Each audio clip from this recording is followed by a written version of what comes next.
A very warm welcome to everybody who's going to spend some amazing time together for the next 45 minutes learning about Australia as a destination. Moving forward, I think the agenda, we want to make sure that this webinar is more towards solution making. We want to make it more practical and also going to touch upon a couple of market overviews that we have. You can see on screen that why we got to do Destination Australia, what are the advantages that you have when you put your application for the winter intake. We also going to name some of the top universities and the high demand programs that we have, and then maybe some of the best practices that we all as in partners can do together. Now, looking at the current scenario today, Australia has always been amongst the top 3, top 4 destination for a lot of our students. And a lot of policies has been resetted with a lot of changes that we have seen for the past couple of years. Right after COVID, we have seen a huge surge when it comes to the grants that we have received for Australia as a destination. But now the market has been correcting. That we already seen about 210,000 students has already received the grants in 2024, 2025. Even today, that we have seen a huge number of student application is being plugging in Apply Board portal and in general. So we can definitely see in next coming weeks and a month, a lot of application will be plugged in. This is already available on Department of Home Affairs, and that is primarily for the offshore applicants that we all have. Now, I just want to touch upon it. There are a lot of policies that we have been seeing in a different destinations, whereas Australia has been pretty constant, straightforward, and moves towards the genuine students reaching to Australia and completing their higher education and the other programs that we have. We're going to touch upon that. This slide is just to give you a brief about the market size that we're talking about. 210,000 students. It's a brilliant number to start with. And I'm pretty sure that in upcoming intakes and upcoming years, that number will definitely go about 300,000 students in upcoming years. Now, moving forward, we're going to talk about the positioning that we have when it comes to Australia. Australia has been drawing around 92.7% of the visa acceptances. That opens up the conversation that if you're plugging maybe 10 students who paid the deposits right after the unconditional, like there is a huge chances that student will cross the line. And it also depends on the nationalities that you belong to. Some of the high risk region is also tracking really well. If you talk about subcontinent or you talk about Africa, I think they are also in a great spot today. And I think that same momentum will keep going in upcoming intakes. The way that Australia have been giving sort of grants and also putting a lot of spotlights to the died student profiles. With that said, I think when it comes to the national planning, Australia also supported a lot of international students for this year as well, where the cap was about 270,000 students last year versus now they're expecting 295,000 students, which is the cap, and that has been distributed among a couple of departments. And that also includes a lot of early course programs, WED programs, and higher education. Higher education still sits right on the top when it comes to the percentage of the contribution, whereas we have literally seen a sort of a downfall in WED and early course programs. We also have seen that Australian government is also putting a lot of emphasis on Southeast Asian region just to make sure that they can maintain the diversity and also to solve the student accommodation. Any international student will not have any issue when it comes to student accommodation. So that's the kind of positioning that we have in Australia today. Looking at this higher education shift, I think if you really notice 2022, 2023, the diversity of the pie, it's where you can see the higher education was close to about 60%, but crossing in upcoming intakes in a year, higher education has been taking a huge chunk of overall students traveling and getting the grants for Australia. And I think that's really opened the conversation for all of us as a partner that why we should be putting a lot of efforts towards the higher education. We have seen WET programs, we also seen early course program, but it also depends where that application coming from, what nationality that you are from. And I would strongly recommend maybe once we through with this session today, reach out to your account managers, try and get those list of these universities who do not have any restriction in your region. And I think they're going to give you a lot of opportunity to start plugging your application for higher education. Looking at Australia as a destination, Australia has always been gaining that spotlight when it comes to the return on investment for everything that we do as an agents. We as a business partner are fully aware that this whole industry works on a lot of referencing. So if your student is actually getting a lot of success in Australia, they're going to end up giving a lot of references from their family, friends who love to move Australia for a longer run. I do try and just add some of that bullet points for your understanding that when it comes to the graduate outcome, 90% of the employabilities are in the key fields. And I'm sure that STEM programs, nursing, business, engineering, IT, primarily when you talk about artificial intelligence, cybersecurity, they're really picking up. Australia as a destination understands and they're putting a lot of efforts to make sure that the content and the curriculum which students have been studying, they're up to the mark. We also believe that students really need to get that exposure to go and study on the same time, try and work a couple of hours to know the not just destination, but also a lot of culture that allow them to be more independent. And I think that's where Australia is also picking the game up because now students can earn up to $24.95 as a minimum wages. And on when it comes to the number of working hours that they can really work 48 hours on per fortnight, which means 24 hours every week. In terms of lifestyle, a lot of our students really wants to have that lifestyle as one priority. And that's where you see Melbourne and Sydney placed fifth and sixth spotlight for the best student city as per QS. On the same time, your student will surely experience safe, multicultural, and high quality of life. Can we take dependence? Yes, of course. Australia allows students who are going for the master's education can take their dependent and they can work full time as well. In terms of PR possibilities, I personally feel that it depends on the holistic viewpoint of every profile that we are assessing within Apply Board. My strong recommendation to all of us today is when you're sending your student to Australia to please just try and counsel as much as you can that stick to the profession, stick to what they have been studying, and I think that will lead them to the great pathway towards their PR. When we talk about post-study work, right, I think that is also one of the most important factor when you're promoting Australia as a destination. It depends on student profile, it depends on the location, and it also depends on what kind of program they are choosing. Visas is available for all of our students for up to 6 years. So if somebody is going for a doctoral program or somebody is going for a research-based program in the regional university, I'm sure that they will get the maximum exposure. Our latest news that we also have received that Hobart and of course Tasmania has also granted the extra year for any of our students to travel to Tasmania. So that is one extra spotlight that we have today. Now, when it comes to the winter intake, I think that is one thing which we'll be talking a lot today, that why today is the best day in the order to start plugging application for the winter intake. We talk about the timings. I think we often talk about that students end up missing their intakes. But what we have also noticed that any fresh students who just recently finished their education and looking forward to have Australia as a destination, they are in the process to get high number of visas in trimester one, which is winter intake. When it comes to the university, we also believe that MD 111 directive also allow a lot of students to apply as early as possible so they can have their visas on time.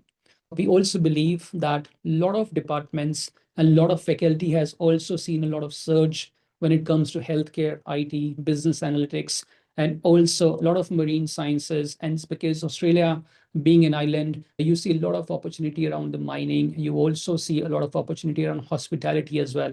So we have noticed the surge in the applications there as well. Now, looking at the opportunity that we can think of, that why we need to think of February intake should be the topmost priority. Majority of the universities will be hitting our 80% of the allocations that they have in 2025, 2026. So we strongly encourage that try and put all of your application in upcoming intake, which is winter intake, and as Australia deliver rolling intake, in case if they just miss out the deadline, we always have the option to move forward with the next intake for the trimester one, which is Feb intake. Now, looking at the early advantage, a student can really start early. They also have a lot of scholarship to accept if they're going early bird scholarship with a lot of universities. And I think it also helps students to start with fresh with a lot of students across the planet, because that's a fresh start, that's the first semester, and that will take obviously an extra advantage to know things better than anybody else when it comes to the complete financial cycle. It also helps all of your students to align with the business cycle that they have in Australia, especially when it comes to the post-study work, right? Or maybe the hiring cycle that they have with all the interviews that will be coming to our doorsteps with the universities. Now, when you're looking at these advantages, I am pretty sure that you all have been pioneer to knowing Australia as a destination, and you understand that students really want to do things at the end. So we strongly encourage everybody to look at applyboard.com, try and utilize our article, and try and speak to your account manager to get more detail about how soon they can apply and what is the window that they should be looking at to close their applications. Now, looking at some of the top universities, we have been really going heavy with Federation, RMIT, Griffith, CSU, Torrance, and many other. We have a long list, but as I said, some of the universities do have some of the regional restrictions. And I personally believe the kind of work Applyboard putting it together, you will start seeing a lot of restriction is being removed very soon. And whether you are from Pakistan or you are from India or you are from Southeast Asia or even from Africa, I can confidently tell you that you will have a lot of universities to cater when it comes to your student in your own nationality. Now, looking at the high demand programs, when I'm saying high demand programs, it's the program which has strong outcome. And everybody understand that if student is getting those success in Australia, I'm pretty sure they have a great future and they're going to start building up a sort of referencing model for you. IT and technology, of course, has been booming because of the sheer understanding of today's AI world. But on the same time, there are a couple of names which we thought that we should be putting it together for your understanding that IT, masters in IT, data science, analytics, engineering, primarily to see civil, mechanical, electrical, mining, and the others are already available on our portal. And I would strongly encourage everybody to go and look for these options. Healthcare has always been one of the priority when it comes to the nursing program, public health sciences, social work. It allows students to be more engaged towards the kind of service industry that they have. And there's always a shortage of healthcare service providers. And that's where you'll see a lot of students are inclined towards nursing and the health science program. If your students, some of the universities are happy to take these applications, even student is not from the similar background. If student has done maybe in their inter, they have done some different subjects, but they still want to incline towards Bachelor of Nursing, we need to make sure that you plug your right application to the right university and the rest lean on us, and we'll make sure that we educate and we will share our input accordingly. And by the end of the day, like business has been picking a lot of hot spotlight, and on the same time, we see a lot of number of applications for MBA program, accounting, finance, and also a lot of hybrid and double degree possibilities that we have for the students. When it comes to the double degree, which means that students don't really have to do it in 4 years, it's still for 2 years, and student can get 2 degrees from some of the top universities that we have in Australia. As I said, the growing sector, hospitality and tourism is really picking up right after COVID. And there are a lot of attractions, especially when it comes to the Queensland as a region. Queensland is also going to serve Olympics in 2033. So you will see a lot of sector has been growing, especially when it comes to hospitality. And once you talk about these universities like James Cook University in Brisbane, Griffith University, they have been attracting a lot of students because of that particular point only. Now, when it comes to the university, as I mentioned, that new cap or maybe the national planning which universities is having, they just want you to prioritize the application as early as you can. And that is the reason we want to really emphasize on today's session that try and plug your application for trimester 1 as your primary intake in 2026. But on the same time, we also be fully aware that the processing time also needs to be absolutely crystal clear with us as in partners. We want to make sure that if you're applying for a winter intake, they will be getting more priority because of the cap allocated institutions that we have. The average turnaround time for majority of the institutions are 2 to 6 weeks, depends on the stages.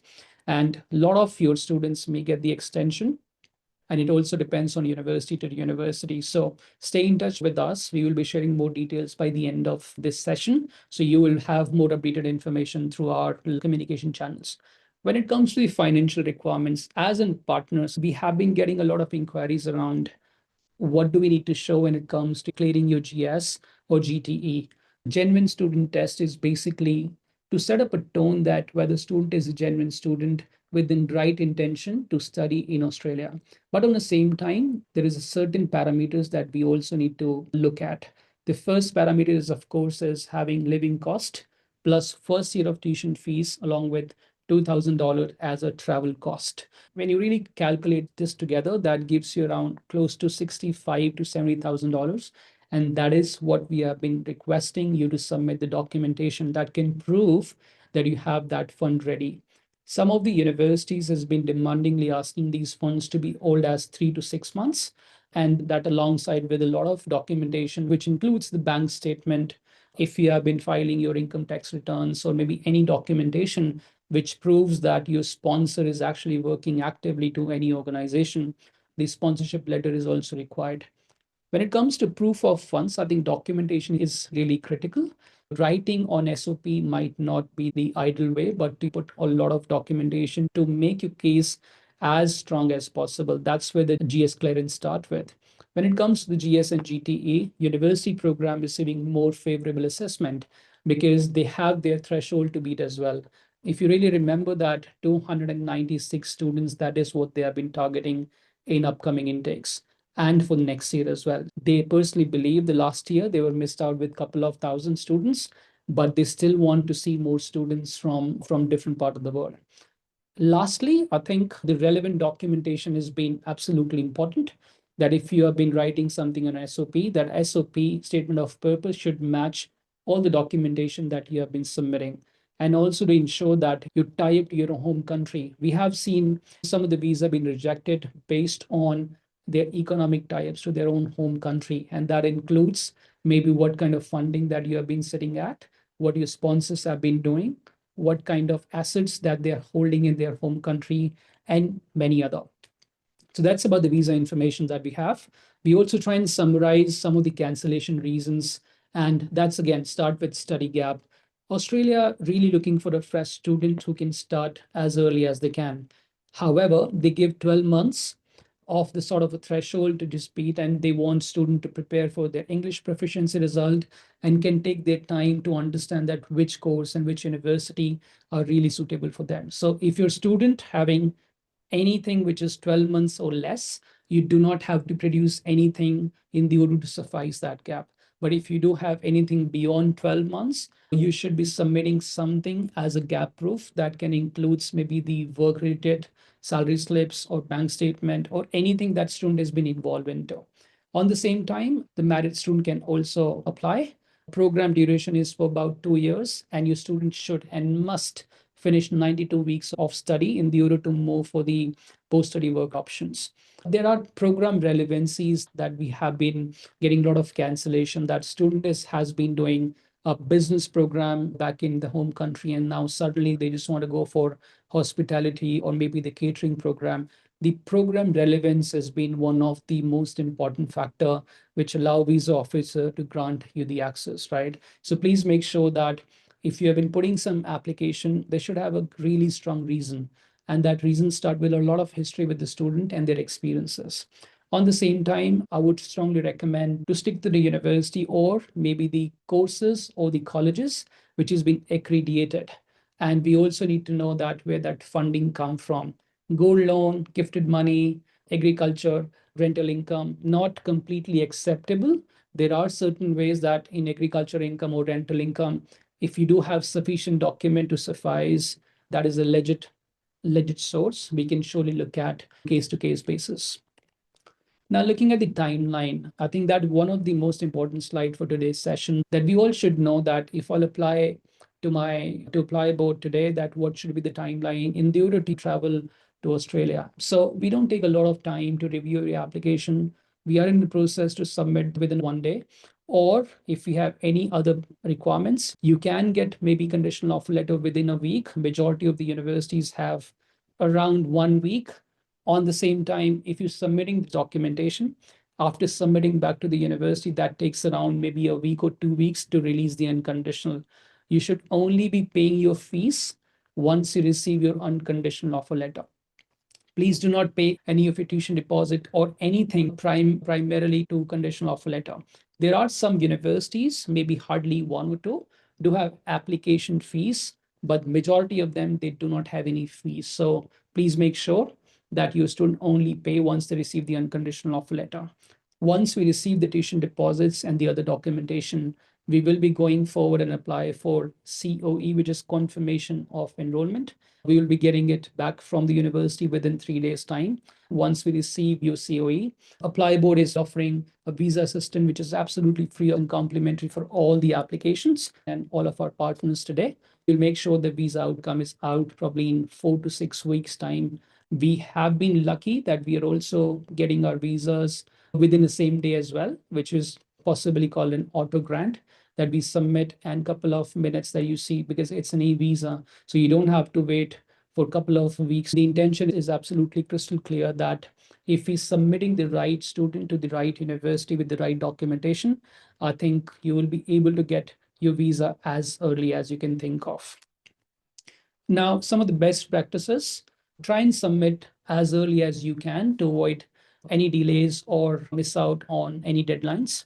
When it comes to statement of purpose quality, please make sure that the intent is absolutely crystal clear, future goals, and also educate your students to do some research about what they're going to do once they're back in their home country. And it is one of the most important aspect that a lot of universities and even the visa officer look at that particular point, that why a student has been going and what would be the reason for them to come back. Documentation is being really important, that every single time we receive any application, we ensure that we do the attestation and validate the documentation by going to a different website and check and verify those documents. In terms of financials, I would recommend to separate these one in a couple of sections, then bank statements and maybe the income tax return documentation and sponsorship letters. Put this all together. Do not just bundle it together. We have different tabs where you can see applyboard.com and probably make a couple of bundle it and then probably submit it on these tabs as well. It allow our teams to review that separately. When it comes to high conversion factors, I think it's a sort of holistic view that we have a strong academic history, great proof of funds, and very well structured SOP. And that's a sort of recipe of getting the visa success as early as you can. When it comes to work experience, we want to make sure that if you're submitting your bank statement, if you're submitting your salary statement, along with the work experience, we want to validate that this has been legit or not. So if you have your manager's detail or anything which allow us to review, please make sure that kindly add that details on applyboard.com. And lastly, English proficiency result. If you do not have English proficiency result at day one, we can still be able to get you the conditional offer letter. But before submitting your fees, before getting your unconditional, all the university will be looking forward to have your test result. Australian universities do not do MOI.